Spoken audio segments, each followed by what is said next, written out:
সুপ্রিয় দর্শক, এই দেখেন রাজ্জাক ভাইয়ের ভোটারের ব্যবস্থাটা কত সুন্দর। আমি একটু আপনাদেরকে একটু দেখাই।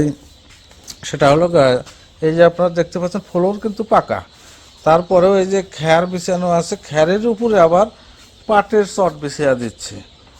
কারণ আপনারা তো বাচ্চা নেন কিন্তু এত সুন্দর যত্ন বা এত পরিচর্যা করেন না, এই জন্য আপনাদের বাচ্চা ক্ষতি হয়। আর যারা বড় বড় খামারি দেখা যায় যে তাদের বাচ্চা ক্ষতিবিধি হয় না।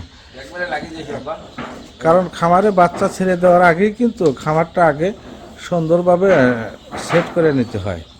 এই দেখেন বাচ্চা ছেড়ে দেওয়ার আগেই এই যে আপনার লাইটিংয়ের ব্যবস্থা, এই যে ওই ছেলেটা লাইটের কাজকর্ম সব কিছু ওকে করতেছে। আর এই দেখেন সব কিছু ভোটার কমপ্লিট করে কিন্তু বাচ্চা খামারে ছেড়ে দেওয়া হবে।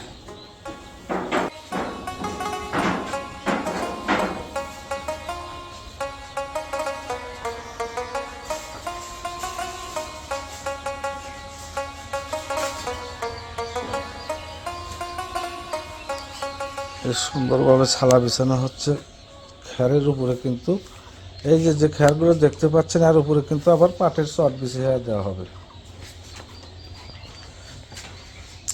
এই দেখেন কত সুন্দর খ্যার বিছানো, তারপরে এর উপরে পাটের চট দেওয়া হবে, উপরে লাইটিংয়ের ব্যবস্থা। আর চতুর সাইডে কিন্তু মলিয়া সেট করা আছে।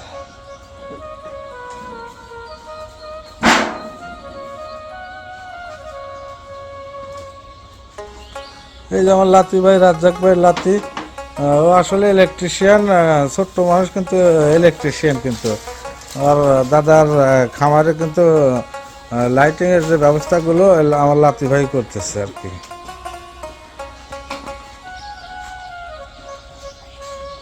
চট বিছানো হচ্ছে এখানে। এই যে পাটের চটগুলো কিন্তু নিয়ে আসা হচ্ছে। আর এই সাইডে দেখেন এই যে পানির ডব, মানে খামারের যে জিনিসপত্রগুলো লাগবে সব কিছুই কিন্তু গোছানো আছে এখানে। এই যে খাবারের যে পটগুলো, এইগুলোতে কিন্তু খাবার দেওয়া হবে। সুপ্রিয় দর্শক, এখন কিন্তু এই ভুটারে বাচ্চা ছেড়ে দেওয়ার কাজ চলতেছে।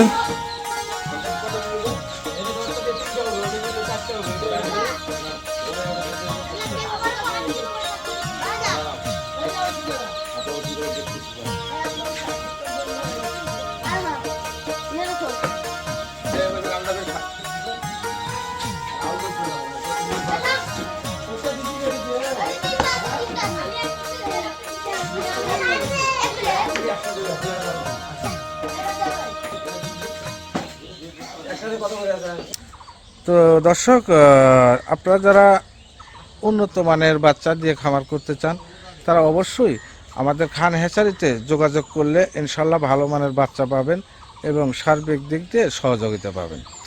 তো কথা বলতে বলতে অনুষ্ঠানের একদম শেষ প্রান্তে এসে গেছি। তো সবাই আমাদের জন্য দোয়া করবেন, আল্লাহ তাআলা যেন আমাদেরকে সহি সালামতে দেশে নিয়ে যায়। তো দর্শক, আজকে এই পর্যন্তই। সবাই ভালো থাকবেন, সুস্থ থাকবেন। আল্লাহ হাফেজ।